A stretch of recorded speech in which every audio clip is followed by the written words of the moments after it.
Morning. Gonna try to do this in one take because I don't feel like editing, but it's rough. And yep, I can already tell I'm gonna have to cut this out because it's gonna take a month to walk back to the shop. Anyway, I haven't made a YouTube video in a while, but I'm making this one because people have commented on some of my older YouTube videos, and I realized I've been posting to other platforms lately. We've been kind of seeing other platforms lately. But you might notice most of my content has been around like Kawasaki street bikes, this shovel head, this Sportster, the old Barely a Bike Sportster, which I loved dearly. And then lately there was this, I keep wanting to call this thing a Raptor. I'm not sure what it is. It's a Predator.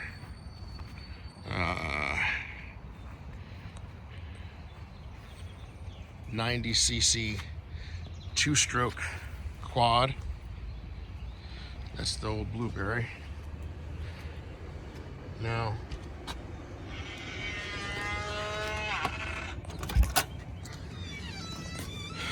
I'm in the new shop. So, this is what's going on lately. Mini bikes, Predator engines, little stuff. These things are fun. They make me giggle like a little kid, and they're incredibly fun to ride, super affordable to build. This is a Stage 1 modded Governor Delete. Governor has been overridden or whatever. I still need to pull this out, and that's why it's got a pin in it holding that rod up. I know it's a hand grenade. I'm gonna pull that out of there very soon. Mikuni style carb, swing arm kit, chopped frame, front suspension, rear suspension, front and rear hydraulic brakes. This thing is freaking cool. And then, so we call that the green machine. We've got this purple one over here that we call Grimace, that is basically a leftover parts bike from a handful of builds, completely stock Predator 212 without the Governor Delete, leftover parts from what this thing used to be, but it's peppy, it's super reliable, incredibly fun. My wife rides this a lot. My ZRX, which I bought for $280 and got on the street running for less than $1,000. Definitely has more than $1,000 in it now. Had Mikuni flat slide carburetors on it for a while. Akrapovic. Is it Akrapovic or? No, sorry, Delkovic. Delkovic stainless steel exhaust, Corbin seat, timing advance, starter chain, lock off, block off plates, yada yada yada, bars. I'm thinking about putting ZX6R rims on it. I've got a 180 section rear tire, wave rotors, steel braided brake lines, airbox delete, like I said, flat sides, LED lighting, reasonably modified street bike, Barnett clutches, that sort of stuff. I've got a shop, a 2-car garage here. Some friends gave me insulation and OSB, so I insulated the place,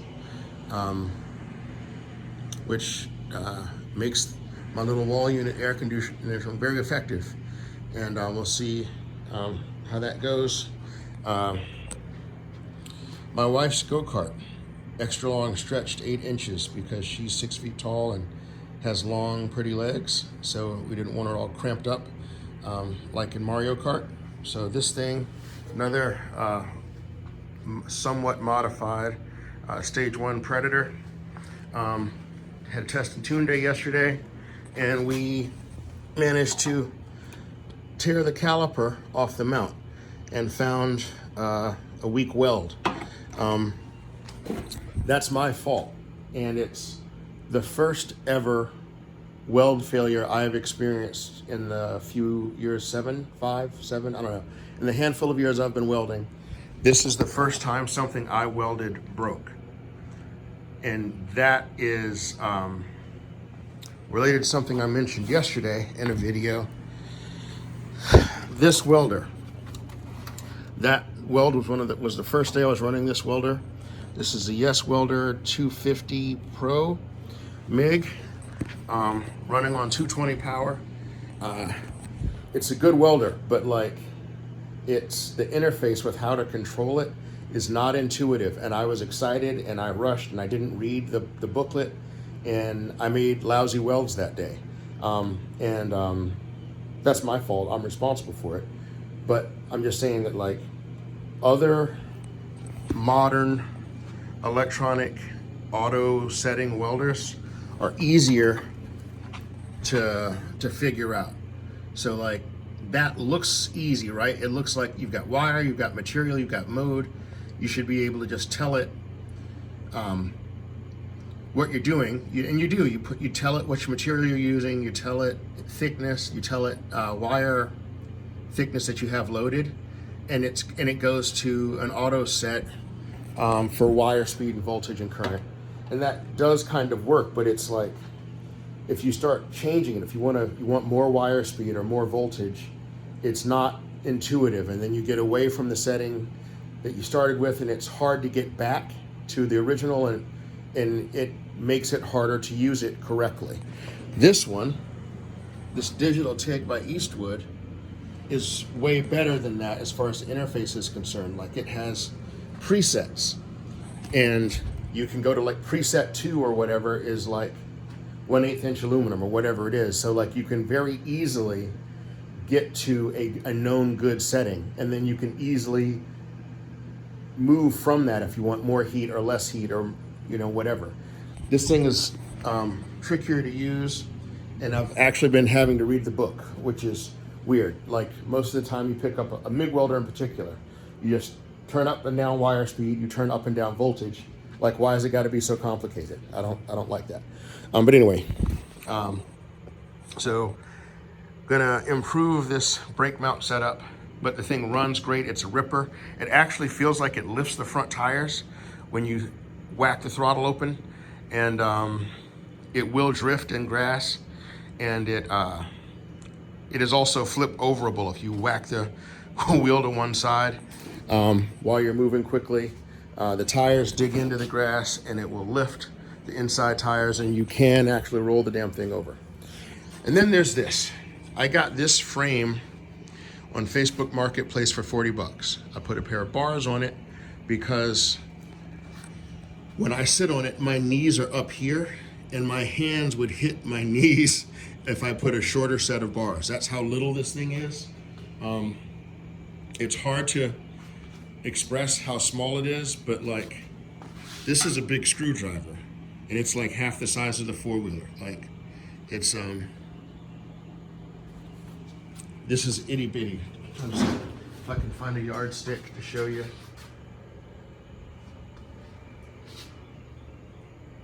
Well, I don't have a yardstick handy, but anyway, this thing is tiny. So small, in fact, that I believe I can drive it with the remnants of this. What is this stuff? This was a chainsaw. See it there? This is the body and remnants of a chainsaw. And this is the guts of a battery-powered chainsaw.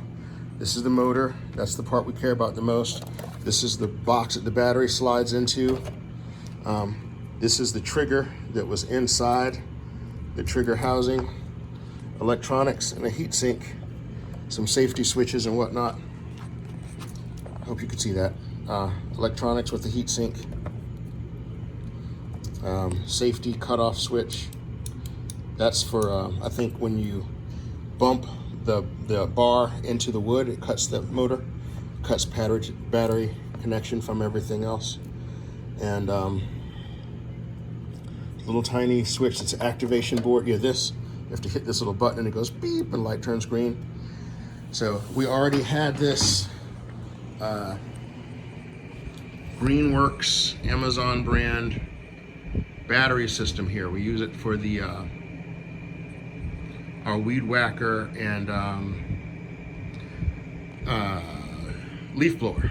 So I bought the chainsaw for like 160 bucks, and we already have several of these batteries and chargers, so that I figured that would make it easy to just hot swap if the thing burns through batteries quickly. And got that going on. So I'm gonna mount the motor in here. I did an axle flip to get the sprocket onto the right-hand side because the sprocket was on the left-hand side. And so now that little electric motor will sit in here with the sprocket right about there. That should be perfect. And I will either have that heatsink up here like a radiator, or I'll mount it in the bottom because the chainsaw motor throws out a lot of air. It has this like ducted fan built into it. See in there? That thing, it's like a squirrel cage fan. It produces an enormous amount of air that flows out through here. So I think I want to take advantage of that and maybe have that air run over the heatsink. So something like that will happen. Got a little sprocket to go in there, some parts. So that's what I've been up to lately. So maybe I'll start to make some longer form videos and post those again. But the project du jour is putting this stuff, which is a carb rebuild kit, into these. So these are the stock and very dirty, dirty on the outside at least, carburetors from the ZRX.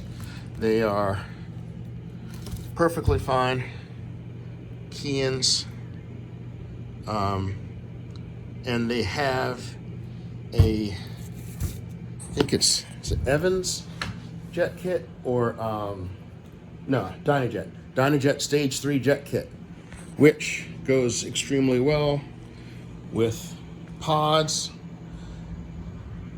and a high flow stainless exhaust. I had this set up on the bike for a short period of time before I upgraded to the Mikunis, and it was beautiful.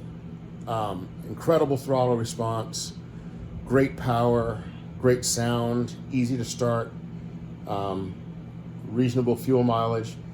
The only upside of the Mikunis was total top end power at like wide open throttle or 80% throttle or more. And frankly, an 1100cc high torque bike with a 5-speed tranny on the street doesn't see 80% throttle very often. And almost never do I get to 100% throttle on the street. That only happens like at the drag strip. So like, I am willing to trade a little bit of top end power that I don't ever use, and a couple cool points to get more crispy throttle response down low. So that's what we're gonna do. We're gonna go down a little bit in carb size to get more airspeed and take advantage of the little the smoothing factor that the diaphragm gets. So we're actually making a move toward drivability. I know it's horrible. It's horrible to be a practical person, but this is what we're gonna run for a little bit. And part of the reason this motivated me to change back is the Mikunis. They work great, but the boots, the carb boots to mount them, have been a pain in the butt. So these are the Mikunis that I've been running. They're dirty because they were on the bike, but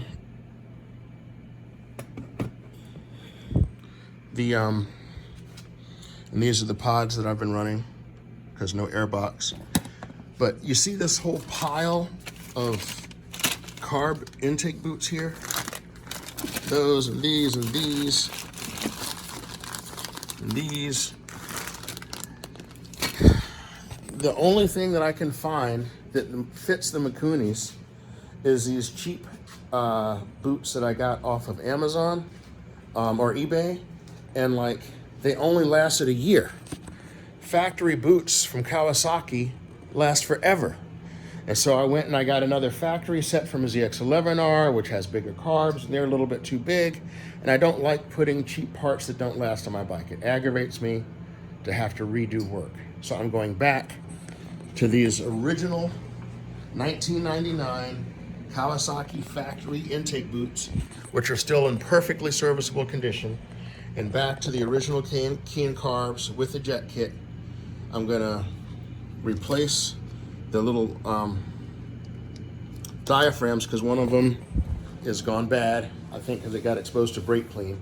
So now it doesn't want to sit in the groove properly. So I'm going to replace all 4 of those, make sure the jets are clean. They should be because it was running perfectly before. Scrub it with some brake clean and a toothbrush, put it back on the motorcycle, and I'll be back on the road. I'm going to say 3 hours of work total. And part of the reason it'll take that long is because I'm going to try to use this. This is a Domino quarter turn throttle assembly. So this is the throttle assembly that was on there. You see how much bigger that white circle is than the black circle? So as a result of the circle being bigger, when you turn the throttle the same distance, the pull on the cable is far greater as far as length is concerned. So you're giving up a little bit of leverage, but nobody cares about that. But you're increasing the rate at which you open the throttle for every degree of wrist movement. The result is a quarter turn here, 90 degrees, should open the throttle fully, which should make things interesting. So that's the hope, is to get stock carbs with the Stage 3 jet kit, with clean new internals, back on the bike with known good boots, and hopefully this really aggressive throttle assembly. Oh yeah, and the new upgraded Brembo master cylinder for front brakes and the clutch, and then we'll see. And if this video gets any kind of response, then maybe I'll go back to longer form YouTube videos. But thanks for watching.